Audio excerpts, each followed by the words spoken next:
This is Pastor E, and I've got your word for the week.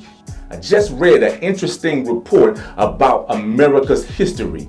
This report says that 93% of America's history has been a time of war, and only 7% of America's history has been times of peace. Those are striking and grim numbers. But before you get too sorrowful, allow me to set this thought next to that thought. It's also reported that many of the breakthroughs in medical science have originated from America's wars. The way we deal with trauma patients, the way we handle broken bones and broken limbs, the way we deal with prosthetic limbs, and then even the transporting of a medical emergency, all of these breakthroughs and many more originated from America's wars. While no one wants to go to war, no one wants to be in times of war, thank God that good came out of it. I'm reminded of the story of Joseph in the Bible, he went through setback after setback, difficulty after difficulty, but ultimately at the end of that story, Joseph had this testimony: you meant it for bad, but God meant it for good, to save many people alive.